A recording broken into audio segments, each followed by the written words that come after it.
So like I'm in the stairway, and then like an ESPN lady opens the door. She's like, "You're getting picked right now. Like hurry up." So like we're running through the What hallway. the Did the hell? agent Yeah, tell you? The agent didn't tell you? no, because he didn't walk down with me, So ESPN and knew we before your yeah, before your agent could tell you. the cop would come and close the gym around 11 p.m. The cop? Like Jaylen, you're getting too good, bro. Okay, take it Yeah. easy. If you're lucky, he'll be like, okay, you guys can stay in. I'm gonna lock the door. Have you ever blocked Zach Edey in practice? No.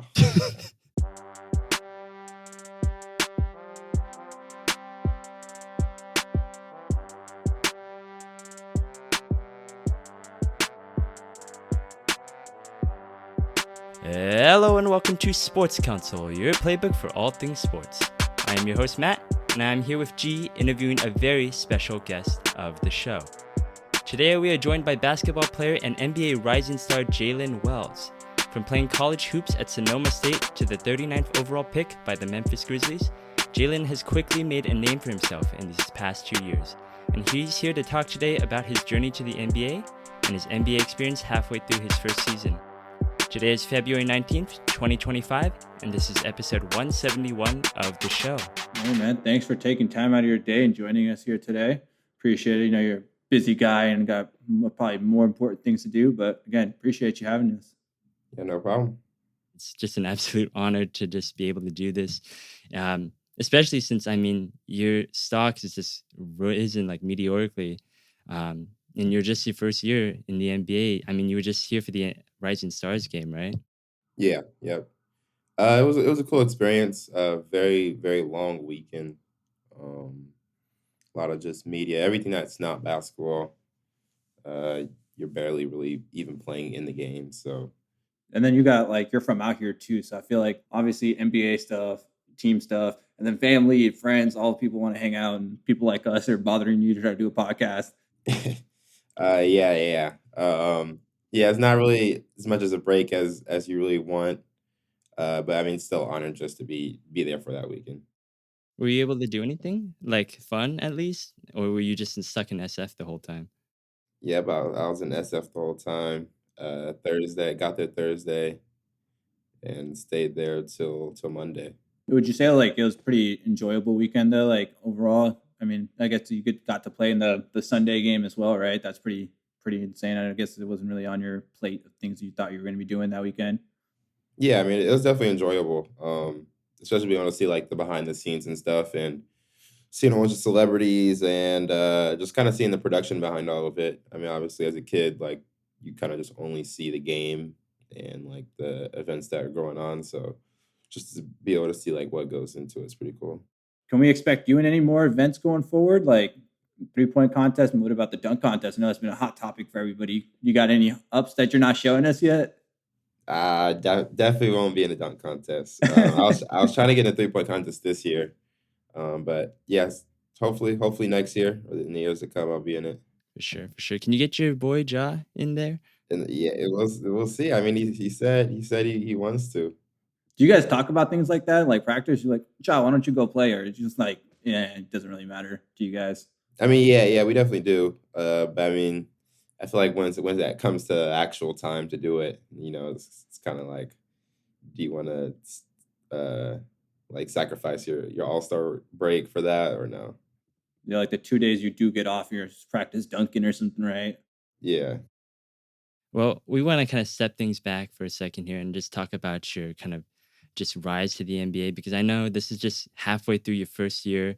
And, you know, again, you went from Sonoma State to the Memphis Grizzlies. You're already an NBA rising star in just 2 years' time. I mean, that's absolutely crazy to me. You're only 21. That's also just, you're younger than us. That's crazy. But um, let's just start all the way back to kind of when you decided to when you first wanted to play basketball. Like, was there kind of a moment in time where you just decided, hey, I want to become an NBA basketball player? Yeah, my parents kind of just threw me to every sport when I was younger. I probably did any sport: tennis, basketball, football, gymnastics, uh, baseball, or it was t-ball at the time, soccer. And then I kind of just like fell in love with three sports, which was basketball, football, and then I did like competitive traveling gymnastics. And then I got to like the third grade, and it was just kind of like it just was obvious that like I love basketball more than the other sports, and I was spending all my extra time, playing basketball and not really trying to get better at the other ones. So um, it was just like it just like made sense for me to quit those other sports and just solely focus on basketball. But that was probably third grade was probably the first moment of like truly like trying to chase my dream. That's sick. I remember third grade. I was still thinking about like Pokemon and stuff, bro. It's like different. I'm like, damn, couldn't you imagine like thinking about? Yeah, I'm thinking about I should start to do this NBA thing for real, right? It's like the mindset from an early age. And you said that kind of comes from your parents. Would you say? Yeah, definitely. Well, that's good. And then, so the next step from there, you kind of obviously, you have your high school career, and then you decide to go to Sonoma State. Was there a reason why you kind of chose that? And then, what? And then you eventually do transfer to Washington. Kind of, maybe explain a little bit why you chose that and how you ended up at Washington State. Yeah, I only had three D2 offers coming out of high school. Sonoma State, Western Oregon, and then I had an offer from Cal Maritime. And at the time, Sonoma State just kind of felt right. They had a plan for me and things like that. Both Western. I was actually the school I was going to go to was Western Oregon. I was like very sure I was going there. Um, but yeah, I'm just happy I chose Sonoma State. But my first year at Sonoma State didn't go too well. We went 3-25. We had a bunch of seniors on the team, a lot of sixth year, fifth year guys, and yeah, it was a rough year, but I feel like I learned a lot from it. Just seeing how the team was so together, even though we we won 3 games. But if you like went into the locker room after that, after our last game on senior night where we lost, our 25th loss, you would have thought our team was 25-3, just how positive we stayed and how together we were. So definitely learned a lot from that. Um, and then going into my sophomore year, we kind of turned things around. Um, we got a lot of new transfers. Coach Rich, who was the head coach. He was coaching with women's and men's my freshman year. So sophomore year, they finally got a women's coach, and so he was just solely focused on us. But yeah, I was able to turn things around. I feel like I was a better leader that year, and we went to the conference tournament, won the first game, which is huge accomplishment for Sonoma State. And yeah, then I went into the portal from there. Sonoma State actually helped me. They're probably my biggest supporters in getting me to Washington State, which is probably not common throughout a lot of schools. Feel like that's kind of unheard of, right? Where like schools Yeah, actually help the player go to like a D1 or something of that nature. I feel like it's always like the opposite, right? yes, thankful for that. They just realized that they didn't have the resources for me to be the best I could be. So they tried to help me to find whatever place I can to be the best I can be. And that's kind of ended up at Washington State. Yeah. So what kind of led you to kind of decide to go from D1 or D2 to D1? I feel like I can push my ceiling at a Division 1 school. I feel like I kind of accomplished not everything, but I accomplished almost everything at the D2 level. I was player of the year, things like that. And I mean, I was a pretty competitive D2 conference. Um, and just knowing that the resources that Sonoma State had, it wasn't the best. And so, I mean, I just feel like as a player, like going to the D1 level for me was just the best opportunity for me to get to the next level. Yeah, you got sick of playing with Nick, huh? I know you did. But no, shout out to Nick. He's the one who helped us put us all together. He's one of your former teammates at Sonoma, but yeah, I wanted to give him a shout out. I know he told me to give him a shout out today, so I'd like to give him his props for helping us put this all together today. You went from averaging 22 at Sonoma State to averaging about 12 at Washington State. I mean, and then you led Washington State in 3 pointers, helped them get to March Madness. I mean, how is that kind of transition from D2 basketball to D1? Was it particularly hard or anything like that? It's funny because I feel like the hardest part was adjusting to how much resources we had. I feel like the basketball, like how I think. I mean, we're all human, and I know how hard I work. So I just feel like I had to outwork. I had some catching up to do to get to be productive on a Division 1 level. So I wasn't too worried about that.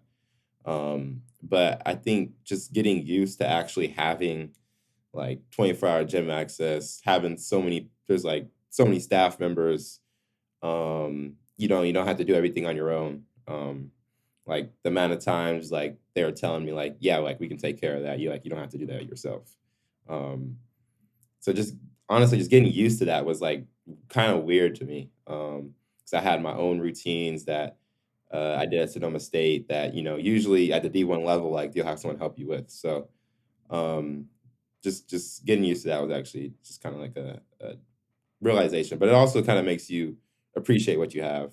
You didn't have a 24-hour gym access? What were the hours at Sonoma State? The cop would come and close the gym around 11 p.m. The cop? Like Jaylen, you're getting too good, bro. Okay, take it Yeah. easy. If you're lucky, he'll be like, okay, you guys can stay in. I'm gonna lock the door.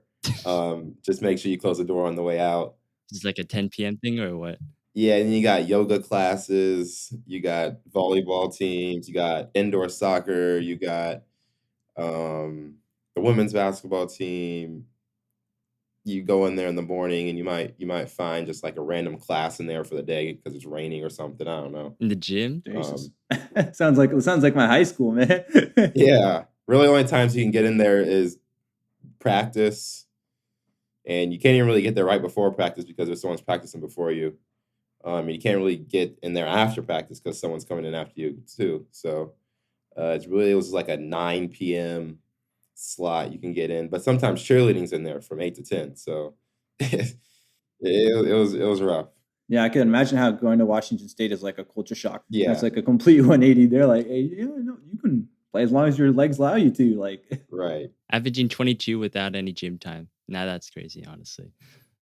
that's like a cool 32 realistically. All right, and then we kind of get to that point where you declare for the draft. Memphis drafts you at 39th overall. I mean, did you know going in, day two, that they had any interest in you? Did they like work you out? How did that whole draft process go? Oh yeah, I did a workout with them. I did pretty solid. I knew they had interest, but I didn't think I would get a roster spot up until 30 seconds before I was drafted. Um, so like it was like kind of like every team was offering me a two-way on the second night of draft day, and I think there was one team that finally was like, okay, we'll give you a roster spot, and that was I want to say 45th or 46th pick, and it's crazy because I never work out with them, never talked to them ever. You could tell us the name or no? I don't know I don't know like if that matters or not. I don't know. It was somewhere in the 45 to 48 range. So, like, how it works is, you start in a waiting room, or for the second night, you start in a waiting room, and then they walk you down into the green room, kinda where all the cameras are, like, when they know you're about to get picked soon. So when I got offered that roster spot, my agent was kinda just telling people, like, "Okay, like, we're going here.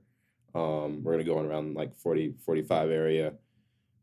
So around pick 38, they take me down, thinking I'm gonna get picked way later. And like I'm in the stairway, and now pick 39's on the clock, and now they're calling my agent saying, "Okay, we'll give him a roster spot."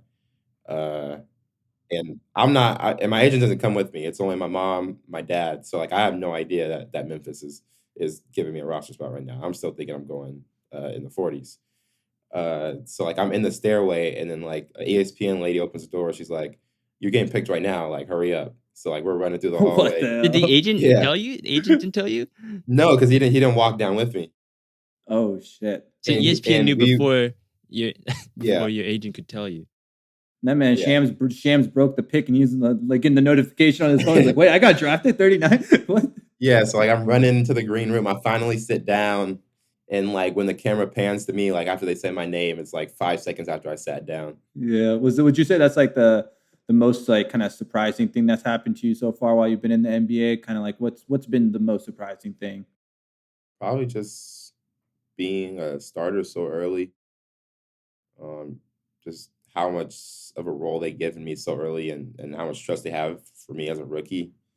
Um, yeah, I mean, I know I'll be ready for it, but I mean, I just didn't really think that opportunity would come so quick.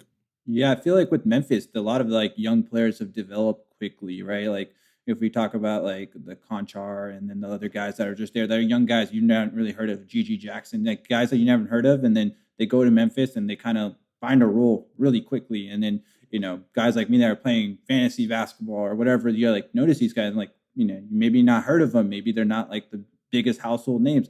What is Memphis doing there that like is it just the trust in the individual? Is there a certain process? Is there a certain coaching thing that's going on that kind of enables like the younger players to then take that stride such a quick time, from draft to then making an impact on the NBA so quickly? Yeah, I mean, I think because it's kind of just part of the Memphis culture. I mean, they obviously don't. There hasn't been many big names that's been traded to Memphis.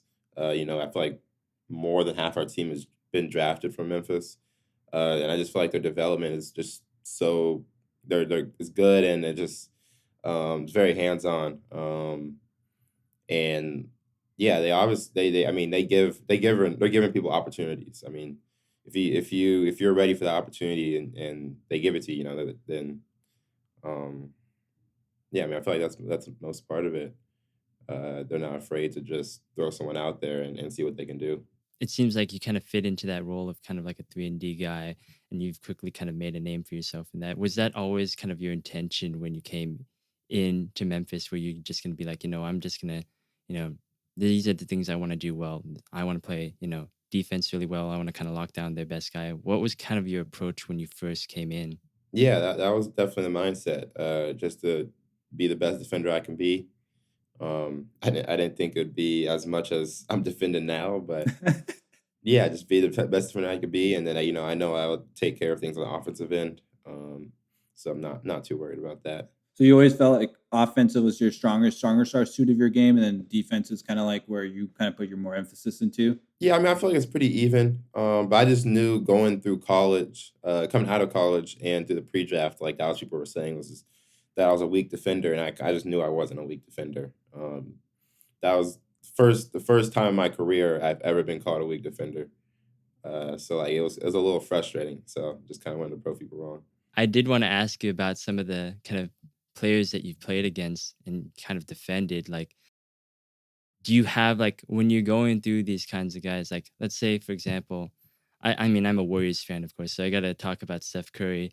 I heard you locked him down. I didn't watch the game, but Oh, I heard watched that that you one. That locked, was yeah.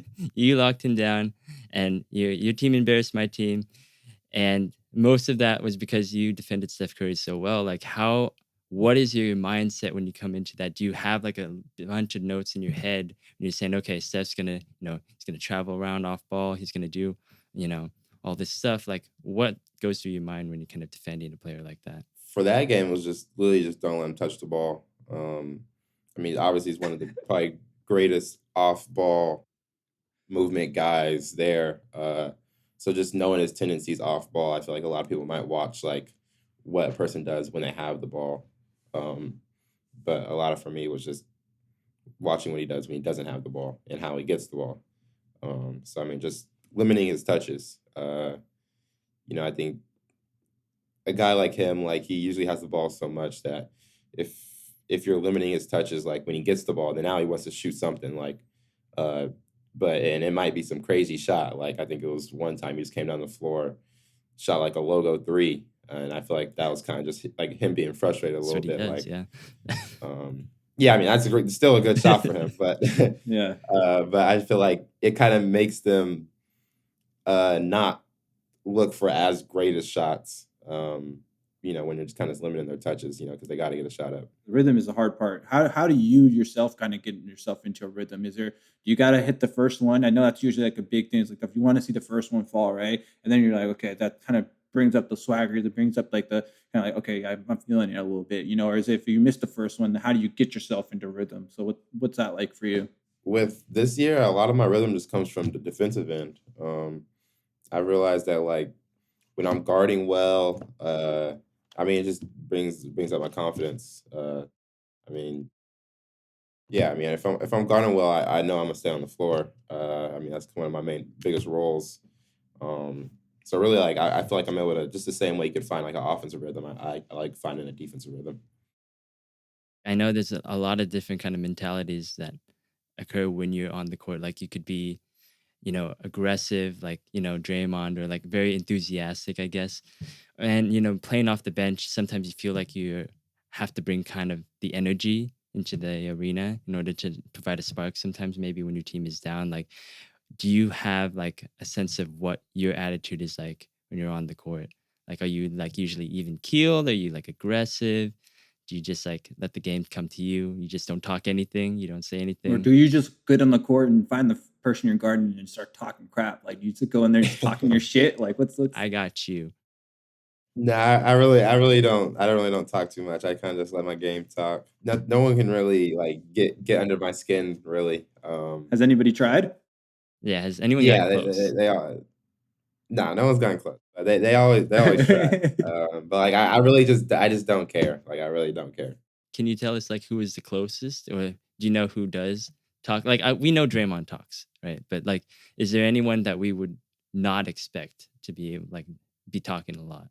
Lamelo, that would probably be it. I'm trying to remember his celebration. He does like the three to the head or something like that. Speaking of celebrations, are you cooking up like a signature celly for like a three, or like what are we doing here? Like do we have something in like you're like I don't want to take it out yet, or is you still waiting for something like come to you naturally here? Like I really don't celebrate at all. I always like stick my shot though, like with 1 foot forward. I don't know. It's like I just kind of do it naturally. You're not trying to celebrate like that. It's just like it just happens, right? Yeah, I usually got to turn around and play defense immediately. So You're locked in. You are really just locked in. I can't really Can't celebrate. let the Yeah. scouting reports tell the truth. You gotta be like, okay, I gotta lock right back in. feel like when you're just watching the game, like, or even as like a kid growing up, the first thing you think about is like, oh, I'm gonna talk crap. I'm gonna celebrate when I hit my shots and do all that. And it's like you talk to the actual players and like yourself, you're just like totally not even relevant to you guys.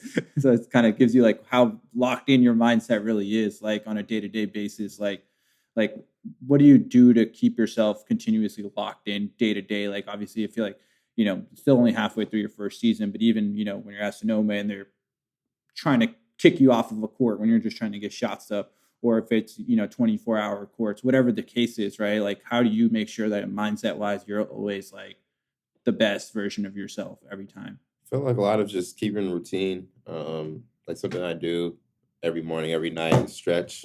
It's kind of like a 25 minute yoga routine. And it's kind of just like gives me a sense of just like um I don't Clarity. know what word I'm looking for, but not just like just the way I think about it is like you can't really control anything that happens in the middle of the day, but you can start the day, end the day the same, and that's kind of how I think about it. And I feel like it's kind of just it's relaxing. Start the day, it gets your body moving, and then end of the day, just kind of just relax, wind down. Yeah. It's a really positive mindset. Yeah. I mean, yeah, I can tell you don't trash talk then.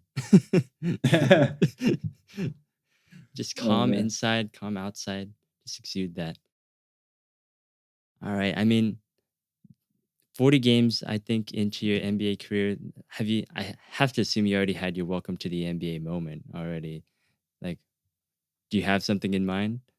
Mine's kind of a weird one. Like it was preseason, and we're playing the Charlotte Hornets, and for some reason Taj Gibson wasn't on our scouting report. And I think I got in the game, and I switched on to Taj Gibson, and I was just like, "Wait, this is kind of crazy. Like this is Taj Gibson." I just so it was so random. He's been here Like forever. yeah, like I was probably playing 2K with him like 10 years ago. Like it's crazy.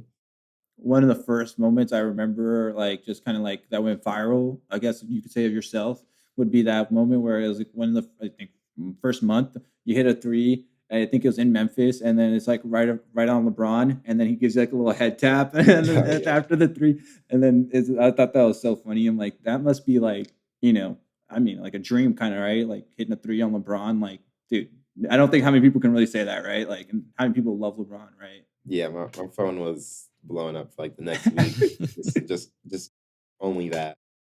How did LeBron's hand feel on your head, man? Did it feel like the GOAT? Who's the GOAT? Let's get it quickly out the way. Is LeBron? My goat is Dwayne Wade. Ooh, I like that answer. I like that answer. You model yourself your game after him, or is there a certain other couple players that you might say you model your game after? Yeah, I just like Dwayne Wade because I used to be like a small guard, and he was kind of like he played bigger than he was last year. I started watching on like Jimmy Butler, just because his game's simple, and I feel like I'm not too of a flashy guy, and he just kind of goes in there, scores in the ways he can, and he plays both sides of the floor. You are from Sacramento, right? So I assume that Yep. you're a Kings fan, not a Warriors fan. Nah, I was a Kings and Heat fan growing up. I can't deal with So that. you grew up watching them like what? Like with DeMarcus Cousins? Tyreek Evans, Marcus Cousins. Yeah, Yep. man. That's a callback, Tyreek Evans. That's the guy I played with 2K on. Okay, let's get into some of the more miscellaneous questions kind of about your NBA experience so far. I mean, I guess this question kind of relates to both NBA or college. Where is the most hostile environment that you've ever played in? Probably Madison Square Garden.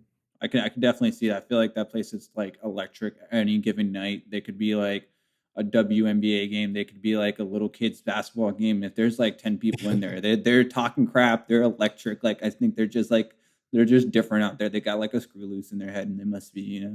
Did they call you out by name? No, not me. I feel like I'm still, I'm still a rookie, so I don't really got nothing to hate on yet. I feel like having Ja on your team, as good as he is, he also takes a lot of that fan Yeah. talk, crap talking, especially with like all that stuff that was going on. I feel like he's just like the easiest target out there, right? Like, and then they're like, well, at least it's not me. I think you're welcome to the NBA moment. I think when they start booing you specifically, I think that'll be like, yeah, I made it. I finally made it.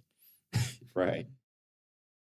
You're one game you're gonna be playing, and it's gonna be like two fans booing you, and you're gonna look over. It's just gonna be me and Matt, and be like, "Hey, we made it." Go do that. I would do that. Heckle you a little bit, but no. Kind of just another couple questions, like random stuff like that. What's your go-to hype song before a game starts? Is there a certain song that the team listens to, or is there a certain song that you just like? I'm putting my headphones on and I'm listening to my NBA YoungBoy, or what is it? I can't really listen to our music because their music is so loud. But it's just strictly Young Boy. Yeah, it's really just Young Boy every time, Yeah. every game. You're not a fan? I don't dislike Young Boy. I just can't listen to it all too much. Yeah, I feel like between your team, you probably get enough of it, right? Yeah, way too much. And you're also in Memphis, right? So it's like I feel like the rap culture, like the guys like that are way bigger out there too, right? So it's just like just fits in. Like you got to accept it. It's just it's part of the nature of it. Yeah. Who's the hardest cover that you've had so far? So I would say Shay. He's just he's quick, like very slippery. I mean he's great at drawing fouls. Yeah, he's a great player. You get a foul called on you for him? Definitely. Was it legitimate? Did you feel like it was legit? Do you ever complain to the refs? Actually, that's actually a good question. I usually don't complain. I usually just ask questions, like passive aggressive questions. That's how I complain. So if I'm not hitting him, how are you calling a foul, ref? Like one of those. Basically, yeah. Do they respond passive aggressively, or are they trying to be legit? It's a mix most times, sometimes. But like as a rookie, I'm not gonna. They're not gonna go my way anyway. So it's like I can't really. Got to get your rep up, right? Yeah. Have you got teamed up? You haven't, right? No. What can we expect? Like maybe a little beast comes outside and it's like get teed up, fired up. Like no. Now that I get fined. So like it costs me. Has there ever been a moment where you like felt like you were about to kind of like explode on? Like, was there ever something like that made you like really mad? It's like, fuck the yoga, I gotta go in. Nah. I don't really think it'll ever happen. I think in my whole career I'll probably get maybe 2 technicals, and one of them's on like accident. I was probably talking We're to gonna my hold you teammate, to and then I was that. talking to him. The rest of your career, you're only allowed 2 technicals. That's an insanely Yeah, I'm gonna get wow. 2. You're gonna be one of the NBA Maybe when I'm a legends. vet, I might get more just because my contract's more, so I got You got money to more blow. money to spend, yeah. No, Jaylen, what happened to all your NBA money? Did you see the 175 technical fouls I had? Oh my god. Oh man. Well, hopefully that's not the case though. Kind of speaking on that, what's like the finances? I mean, obviously not you have to tell us exactly how much money you have, but more of just like how did it kind of impact you, your family? Is it kind of obviously it's NBA money, right? Everybody kind of hears about it, but what is like the actual do you feel like anything really changed you? Are you still like same day to day person? Everything's lifestyle is same, or did you kind of notice a change in yourself or just kind of your surrounding or the people around you? Is that like a thing? Yeah, I mean, going from D2 to where I was paying for school, um, and then obviously going to this was like this is what like even during the like draft process where like they're offering two ways, and I was like, I mean, you're telling me I get to make $600,000? Like this is great. So like being on a two-way to me was like, I mean, this is still the dream. Um, but I mean, I feel like I'm pretty much still the same person. Like I don't really buy too much stuff. Like I'm not really buying jewelry. This is the one jewelry I own, and my grandpa gave it to me. So I haven't spent money on jewelry. I don't. Any cars? Nah, I haven't bought a car. I have my same car my dad gave me. Okay. Yeah, I don't really the only really things I buy is I'll buy clothes, I'll buy shoes, I buy stuff for, like, the house, like, I buy, like, you ever heard of, like, the Love Sack bean bags? Like the big ass ones, right? Yeah, like, I'll buy stuff like that, like, that's probably but, like, those are stuff, like, aren't like, you use those, like, from day Yeah, to yeah, day, yeah. so it's like, Exactly. I'm not gonna go out and just, like, spend it on jewelry or something like that. So we can't expect a $600,000 Patek Philippe coming anytime soon. Nah, the only, like, way I would ever get that is, like, I'm getting some type of deal or like I just got some crazy bonus and it just has to be very convenient for me to get it. I feel like if you get sponsored, then it's like obviously, Yeah. When you get that second deal, like, is there anything that you have your, like, mindset? Is there any, like, dream kind of thing that you have in mind? Yeah, I mean, I'm trying to get a nice projector, like, movie room type of setup. That's really yeah, like, I really just probably I'll go out and buy shoes that, like, I always wanted since I was a kid. That's probably the only, like, big purchase I would buy. What's the shoe? It'd just be, like, random Jordans that, I always wanted to get, and I just, never really had a chance to get them. Classic. You gonna watch film on that projector? Is that what the goal is? Does it just have to have a purpose? Like Nah, it's like you always just gotta nah. stay locked in, man. kind of if you could, you have anything off the top of your mind, like a funny or kind of maybe more surprising story that you probably wouldn't, I guess, hear it outside of if you were in the NBA, something that's happened, or if it's a moment where coach said something funny. I know your coach is absolutely hilarious. Yeah, I think the funniest thing he's done is I don't know if you ever seen the reaction of him, after we beat the Rockets at our home game, and, like, he just, like, says bye to the coaches, and he's just, like, all calm, and then he turns around, and he's just going crazy. You gotta put up the business face first and then just snap second. You Yeah, gotta get the let the emotions fly out of that. yeah. Is there anything that you kind of do before a game that like we just saw like Victor Wembanyama, he brings a book into the locker room and then Jokic is asking him about that. Like, is there anything like any weird like quirks or anything you do before a game to kind of just, get ready? I always gotta go at exactly 8 minutes. I always gotta go to the bathroom. It's honestly It's fair. always 8 minutes though. Like, is it just like Like, at 8 minutes, I run into the locker room. interesting? Okay. Yeah, I can see that. I feel like when I used to play, high school football, I'd be like 10 minutes, 15 minutes before game. All right, yeah, I'm gonna hit the bathroom too.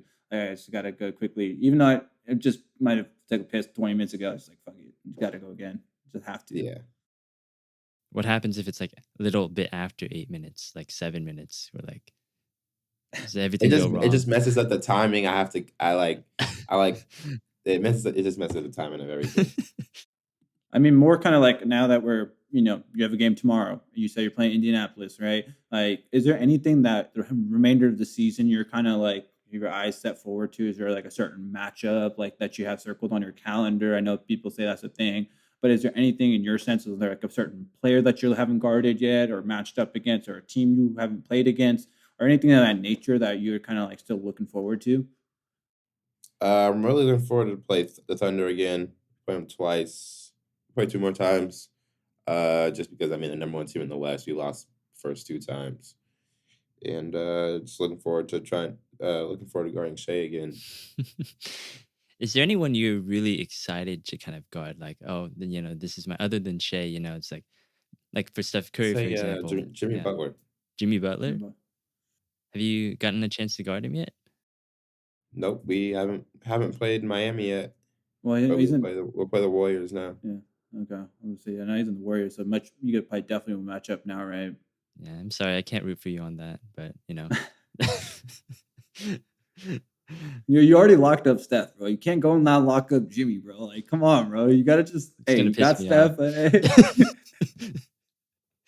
Don't do that.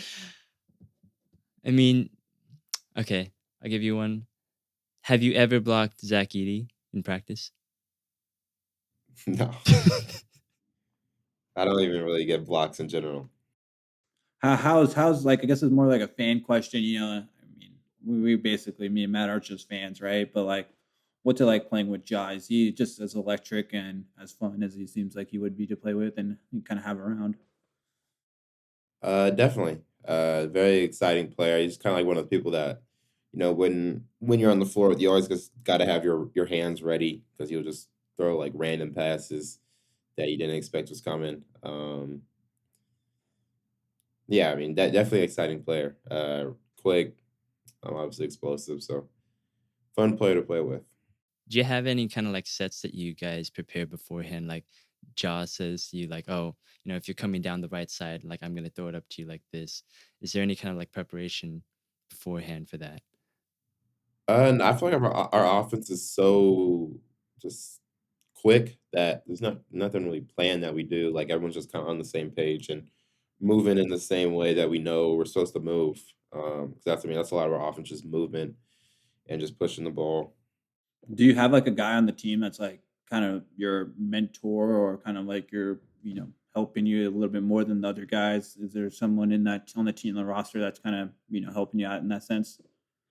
Yeah, it used to be Marcus Smart, but he got traded. But that was probably the biggest one. Um, I feel like he's always really, really good with like the younger players too, right? yeah. Now Jaren. I mean, all of them honestly, but Jaren. I'd say Jaren is. Yeah, I feel like it's quick to forget how really the young the team is. Like you guys have like you guys who's your guys is like considered vet in a sense? Like would it It, be it Jaren? was it was Marcus Smart. I Yeah. was the only one. Yeah, I would say because I don't feel like after Marcus got traded, you guys don't have necessarily a vet. So it's like guys like Jaron and Ja, I'm sure, are taking like bigger steps in leadership. But then, where do you kind of see yourself in the you're the rookie of the team? What's your mindset in terms of like leadership of the team? Do you try to be a leader on the team? I'm sure you do, but like, you know is there kind of like an order, a hierarchy of that type of nature, or anything like that, or is it just kind of like whoever steps forward is the leader? I mean, we have three. I would say the three leaders is Jaren, John, Dez. So I mean, there's not really need for me to technically be a leader. Mhm. So I mean, I'm just. I feel like throughout my whole career, I've always just been a person who leads by example. Just always doing the right things. I feel like that's the best way I can help towards that. And I did see something in terms of like you leading. Um, I heard you because you were back in the Bay Area for the All Star Weekend and stuff like that. I saw that you went to Sonoma State to kind of help out with the athletics program there. I believe they are defunding that program. Like, would you like to say anything about that? Like, kind of that fight to kind of save the athletics there. Pretty sad, just everything that's happening. Obviously, they're cutting more than just athletics, cutting academic programs too, which is obviously a big part of Sonoma State. But it's more just sad just knowing that, athletes gonna have to transfer, things like that, and I feel like they didn't really give them a solution. The administration didn't really give a solution to how we can fix this. This kind of happened abruptly with no one having the chance to fight back before the decision was actually made. So that's kind of how my take on it. And I respect everything that you're kind of doing for that program. Like, even though it was only 2 years ago, and again, the police officers are kicking you out of the gym, which I did not know. But I mean, you're still standing up for, that athletics program. You're still helping out kind of local communities, even though you're all the way on the other side of the coast. But, it's really respectable. One more question, kind of just like I guess like bigger than basketball kind of type of question. What do you kind of do now to kind of stay involved within the Memphis community? Obviously, you have no ties there. You're the rook coming in. What do you do for yourself to kind of establish yourself in that community? Oh yeah, I think I'm still finding ways to do that, but I mean, we've done a lot of events and appearances and stuff like that with kids and going to like gyms and just doing basketball stuff. But I think my main thing is just like just trying to connect with the fan base every game. I give out one of my Sleep Nation wristbands and I just try to sign everything I can if I have the time. Just knowing that it usually makes their day. It's just like a small thing to you. It's a huge thing for them. So just trying to sign stuff I can. Take pictures with everyone. Is there any like, I forgot to ask this before, but is there any like guilty pleasure kind of like any Memphis barbecue places that you really like go to after the game to celebrate or stuff like that? Not a big barbecue person, but chicken and waffles. Chicken and waffles is my meal. Yeah. There's a pretty big culture change from, I'm assuming, from being from Sac, then Sonoma, and then going all the way to over to Memphis and adapting yourself there, or was it kind of just seamless? You felt like A little culture change as far as the fan base. But I mean, people are a lot nicer in the South. I can't say that. the Southern hospitality, right? Yeah, employees and things like that. So Well, thank you so much, Jalen, for taking the time to do this. Obviously, this is a big honor to us as well. Um, and if you want to find the Sports Council podcast, you can find it on Spotify, iTunes, anywhere you get your podcast from. Social medias are sports_council. That's COUNSEL. And that is going to do it for today's podcast. Thank you so much once again, Jalen, for doing this. no problem. Thanks for having me. I gotta do it, man. Get my guy the Rookie of the Year. I don't know who else to win it. And how sick of a story would it be? 39th pick. Come on. For the now Rookie of the Year. Hey, if I was voting, you'd have my vote. Appreciate it. See you, and thanks for having us.